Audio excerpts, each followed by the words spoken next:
Jason Fitz with Yahoo Sports, hanging out with soccer superstar Christian Pulisic. Christian, thanks for the time, man. I appreciate it. It's an exciting time right now for soccer, especially in America, right? With the Copa America tournament being here, everybody's got all eyes on it. So for you, how much does it mean for this tournament to be in America, given the World Cup's only a couple years away and everybody's focused so much on it? Yeah, I mean it's massive. Obviously, a big tournament on home soil. There's nothing like it for us representing your country and doing so in the States and having your own support. I'm going to have family, friends being there. It's just an exciting time for the sport. Did you get blown up for that? Just be honest. Everybody's blowing you up for tickets, right? Because it's here, right? You got to just be getting hit up all the time. Yeah, well, I have a pretty small circle. I feel like it's pretty tough to reach me, so I try to keep it tight. And yeah, but the family and friends for sure have been asking.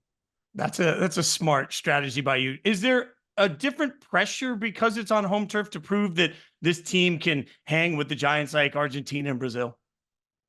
I mean, I don't think playing in the U.S. gives us necessarily added pressure. I mean, we always want to perform well. We have an amazing opportunity, and hopefully, yeah, to do so here and just inspire people watching. I think it's an honor. So we're just looking forward to this opportunity. Now, you've played with the highest level of EPL talent everywhere, right? And now you're representing your country. Is there any moment that you can take from EPL and look at it and say, man, this is what Team USA needs to bring? We need to be able to do more of this. Is there something you can take away from that? I mean, I think I've played in great teams and leagues all over the world, and I think, of course, um, the highest level is being played over in Europe in the club level. And if you look at our team now, we have guys who are playing all across Europe. So I think we bring in a lot of that as well. And when you have players playing at the highest levels, that's when you're going to create the best national team. It's like that in all the best ones. And yeah, I think we're right there. Do you feel like there's a surge? Because for years, if we're being honest, the men's side has been doubted at times from Team USA, right? But you're also right that the young talent that the team has right now is being seen differently. Has there been a surge in your mind in the way that sort of this team is being received? I would think so. I think we've come a long way in recent years. I mean, how much the team has changed and how it looks from, back when we didn't qualify, around 2018 and now, looking at the team now and where all our players are playing, I think there's definitely, we showed it on the biggest stage in the World Cup against some of the biggest teams that we're right there. We can compete with them. So I don't think anyone can really take us lightly. Is there a difference in the style for you playing club play versus when you're playing for your country? I mean, it can really depend on who you're playing against, which country. There's a lot of different styles of the game.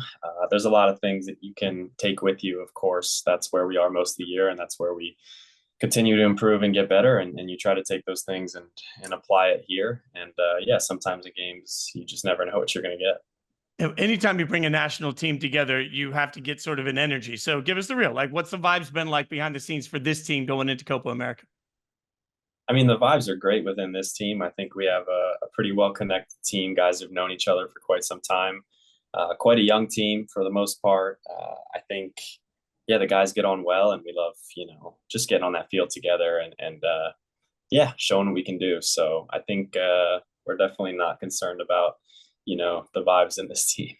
All right, so I'm going to throw you into the fire a little bit with the great debate because NFL and NBA players were going at each other on who could step into who else's sport. So, as an athlete, is there another sport you think that a soccer player could just walk right in and play successfully?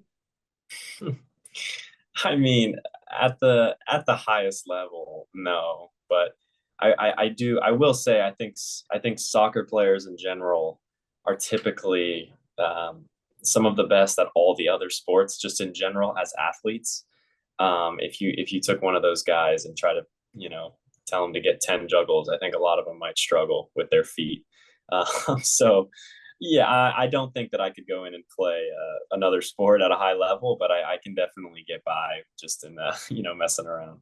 Do you think there's another sport that could transfer well over? Like, you're looking over there and you're like, yeah, that guy could come over and play soccer today.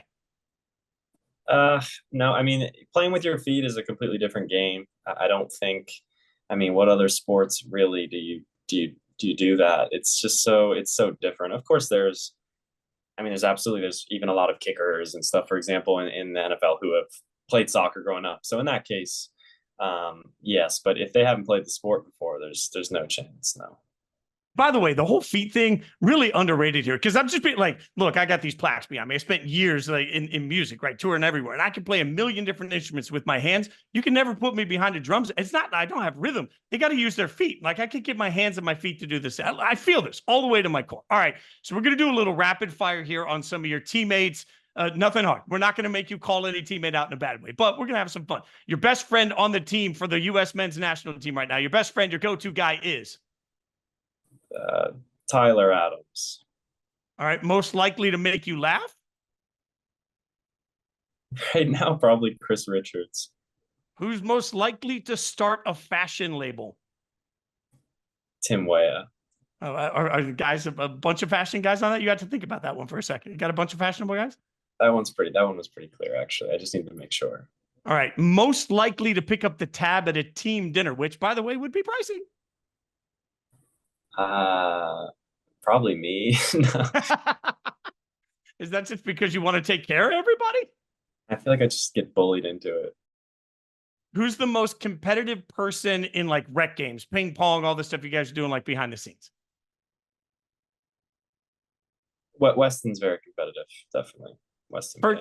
Okay. First person you'd call as a lifeline on a trivia show. Ooh. Probably Matt Turner. That's a really polite way of saying, by the way, who the smartest team is. That's all I'm saying. All right. And the last person on the whole team that you'd ever want to get into a scuffle with, the one guy you're not fighting. I just absolutely could never fight Yunus Musa. I could never do it. One, because he would win, and two, because he's just the nicest person in the world. We appreciate you hanging out with us. Best of luck. Everybody's got all eyes on it. We're really excited for where this team is, and you're a big part of it. Thanks for hanging out with me, man. Thank you so much.